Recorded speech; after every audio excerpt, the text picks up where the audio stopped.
जय जय श्रीमन्नारायण। आज की इस वीडियो में आषाढ़ कृष्ण पक्ष में पड़ने वाली योगिनी नामक एकादशी के व्रत कथा का आप श्रवण करेंगे। जैसा कि आप सभी जानते हैं कि हम अपने चैनल पर सभी एकादशियों के व्रत महात्म्य को जिस तरह से पुराणों में वर्णित है उसी तरह से संस्कृत एवं हिंदी में ला रहे हैं।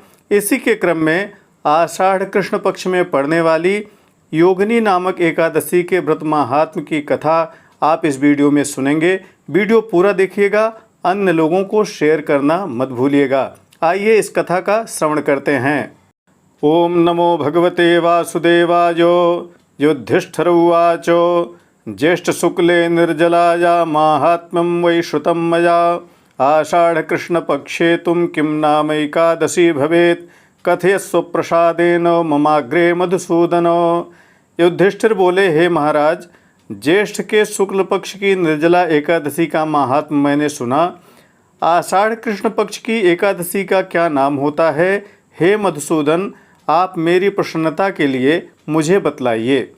श्री कृष्ण उवाच व्रतानामुत्तमं राजन् कथयामि तवाग्रतः सर्वपापक्षयकरं भुक्तिमुक्तिप्रदायकम् आषाढ़स्याशिते पक्षे योगिनी नाम नामतः एकादशी नृपश्रेष्ठ महापातकनाशिनी संसाराणो मग्नानां पोतरूपा सनातनी जगत्त्रये सारभूता योगिनीति नराधिपो कथयामि कथां तस्या पौराणीं पापहारिणीं अलकाधिपतिर्नाम्ना कुबेरः शिवपूजकः यस्यासीत् पुष्पबौको हेममालीति नामतः। श्री कृष्ण बोले, हे राजन, आपके आगे मैं व्रतों से उत्तम व्रत को कहता हूँ। यह व्रत संपूर्ण पापों का नाश करने वाला है और मुक्ति को देने वाला है।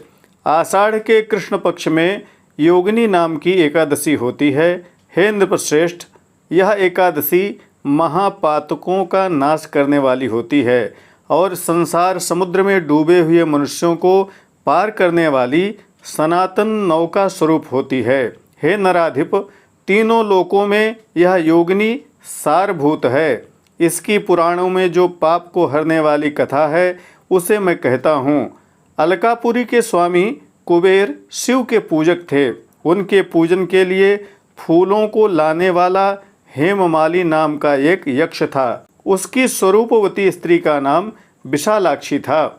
तस्य पत्नी स्वरूपा च विशालाक्षीति नामतः स तस्यां स्नेह संयुक्तः कामपाशवसंगतः मानसात् पुष्पनिचय मानीय स्वगृहे स्थितः पत्नी प्रेम समायुक्तो न कुबेरालयं गतः कुबेरो देवसदने करोति शिवपूजनं मध्याह्न समये राजन् पुष्पाणि समीक्षते हेममाली सुभवने रमते हितया सह यक्षराट् प्रत्युवाचाथो कालातिक्रम कोपि हि कस्मान्नायाति भो यक्षा हेममाली दुरात्ममान् निश्चयः क्रियतामस्य प्रत्युवाच पुनः पुनः यक्षावुचुः वनिता कामको गेहे रमते स्वेच्छया नृपो तेषां वाक्यं समाकर्ण्य कुबेरः कोपपूरितः आह्वयामास तं तूर्णं बटुकं हेममालिनं ज्ञात्वा कामात्ययं सोऽपि भयव्याकुललोचनः आजगाम नमस्कृत्य कुबेरस्याग्रतः स्थितः तं दृष्ट्वा धनदः क्रुद्धा कोपसंरक्तलोचनः प्रत्युवाच रुषाविष्टः कोपाद् विस्फुरताधरः। उसकी स्वरूपवती स्त्री का नाम विशालाक्षी था। उससे वह प्रीतियुक्त होकर काम के वशीभूत हो गया। मानसरोवर से फूलों का ढेर लाकर अपने घर में ही रुक गया। पत्नी की प्रीति के मारे कुबेर के स्थान पर नहीं गया। कुबेर शिवालय में शिव का पूजन कर रहे थे। हे राजन, मध्याह्न काल तक फूलों के आने की राह देखते रहे और हेममाली अपने घर में विशालाक्षी के साथ विहार करता रहा। देरी हो जाने के कारण कुबेर क्रोधित होकर बोले, अरे यक्षों, दुष्ट हेममाली आज क्यों नहीं आया? इसका पता लगाओ। यक्ष बोले, हे राजन, वह स्त्री की प्रीति के मारे अपने घर में इच्छापूर्वक विहार कर रहा है। उन यक्षों के वचन सुनकर कुबेर बहुत ही क्रोधित हुए और उस फूल लाने वाले हेममाली को शीघ्र ही बुलवाया। काल व्यतीत हुआ जानकर वह भय से व्याकुल होकर कुबेर के पास आया और उसने नमस्कार किया। उसे देखकर कुबेर की आंखें क्रोध से लाल हो गईं। क्रोध से भरे और कोप से कंपायमान होठों से कुबेर बोले, अरे पापी दुष्ट दुराचारी, तूने देवता की अवज्ञा की है, इसलिए तू श्वित्र नामक श्वेत कुष्ठ से युक्त होकर स्त्री से सदा विरक्त हो जा। इस स्थान से गिरकर अधम स्थान को प्राप्त हो जा। जब कुबेर ने ऐसे वचन कहे तब वह वहां से गिरा और महादुखी श्वित्र कोढ़ से पीड़ित हो गया। वह उस भयानक वन से न अन्न पाता न जल पाता। उसको दिन में सुख नहीं प्राप्त होता, रात्रि में नींद नहीं आती।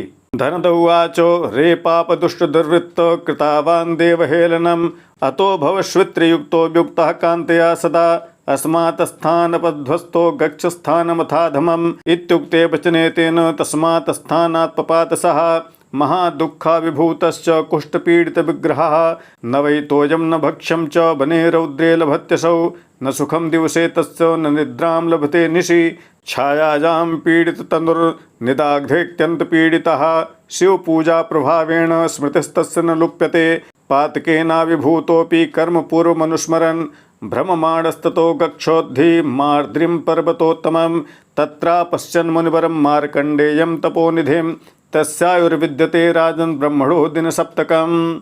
जब वह छाया में जाता तब उसके शरीर में पीड़ा होती और जब वह धूप में जाता तो उसे दाह सताने लगता, परंतु शिव की पूजा के प्रताप से उसकी स्मृति नहीं गई।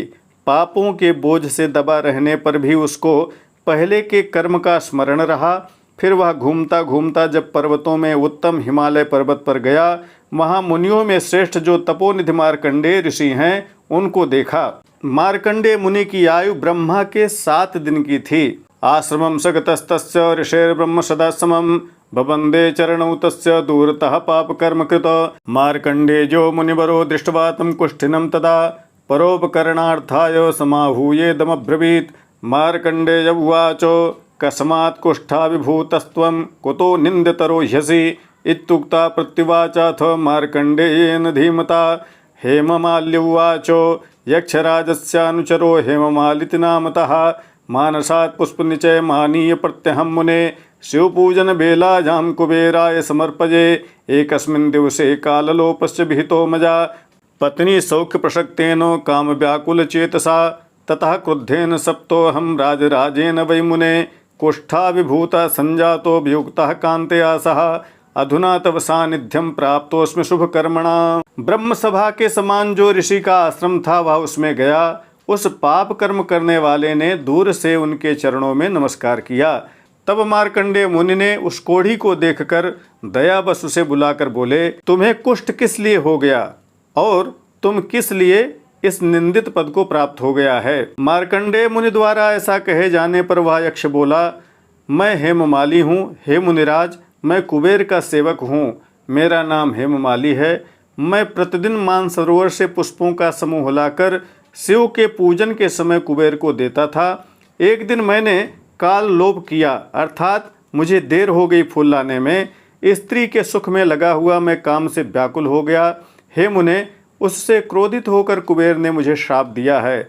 मैं कोढ़ी हो गया और स्त्री से पृथक हो गया। अब मेरा कोई ऐसा शुभ कर्म उदय हुआ है जिससे मैं आपके समीप आया हूँ। सतां स्वभावतश्चित्तं परोपकरणक्षमम् इति ज्ञात्वा मुनिश्रेष्ठ साधिमां च कृतैनसं। मार्कण्डेय उवाचो त्वया सत्यमिह प्रोक्तं न सत्यं भासितं यतः अतो व्रतोपदेशं ते करिष्यामि शुभप्रदम्। आषाढकृष्णपक्षे त्वं योगिनी व्रतमाचरो अस्य व्रतस्य पुण्येन कुष्ठा त्वं मुच्यसे ध्रुवम् इति वाक्यं मुने श्रुत्वा दण्डवत् पतितो भुवि उत्थापितश्च मुनिना बभूवातीतहर्षितः। मार्कण्डेयोपदेशेन कृतं तेन व्रतोत्तमं तद्व्रतस्य प्रभावेण देवरूपो बभूव सः। संयोगं कान्ते आलेभे बुभुजे सौख्यमुत्तमम् ईदृग्विधं नृपश्रेष्ठ कथितं योगिनीव्रतम् 88 द्विजान् भोजयते तु तत्फलं समवाप्नोति योगिनी व्रत किन्नरः।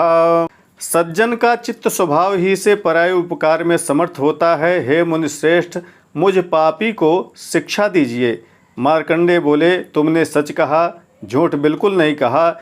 इससे मैं तुझे कल्याण देने वाले व्रत का उपदेश करता हूँ। तू आषाढ़ के कृष्ण पक्ष में योगिनी नाम की एकादशी का व्रत कर। इस व्रत के पुण्य से तू निश्चय कुष्ठ से छूट जाएगा। मुनि का यह वचन सुनकर पृथ्वी में दंडवत प्रणाम किया और मुनि ने उसे उठाया। वह बहुत ही प्रसन्न हो गया। मार्कंडेय मुनि के उपदेश से उसने व्रत किया। उस व्रत के प्रभाव से वह देव रूप हो गया, स्त्री के संयोग को प्राप्त हो गया और उत्तम सुख भोगने लगा। हे नृपश्रेष्ठ, ऐसी योगिनी का व्रत मैंने तुमसे कहा है, जो 88,000 ब्राह्मणों को भोजन कराता है। उसके फल को योगिनी व्रत करने वाला मनुष्य अपने आप प्राप्त कर लेता है। महापाप प्रशमनी महापुण्य फलप्रदा शुचौ कृष्णैकादशी ते कथिता योगिनी नृप। महापाप को शांत करने वाली और बड़े पुण्य को देने वाली आषाढ़ कृष्ण पक्ष की एकादशी की कथा मैंने आपसे कही है। ऐसी कथा भगवान श्री कृष्ण ने युधिष्ठिर को सुनाई। यह कथा श्री ब्रह्म वैवर्त पुराण में बतलाई गई है। जो लोग किसी भी चर्म रोग से, कुष्ठ रोग से पीड़ित हों, उन्हें अवश्यमेव इस आषाढ़ कृष्ण पक्ष की योगिनी एकादशी का व्रत करना चाहिए। वीडियो को शेयर करना मत भूलिएगा। इसी तरह की प्रामाणिक व्रत पर्व त्योहार, ज्योतिष, वास्तु तथा ग्रह बाधा निवारण संबंधी जानकारियों के लिए बने रहें हमारे साथ। नमस्कार। जय विश्वनाथ।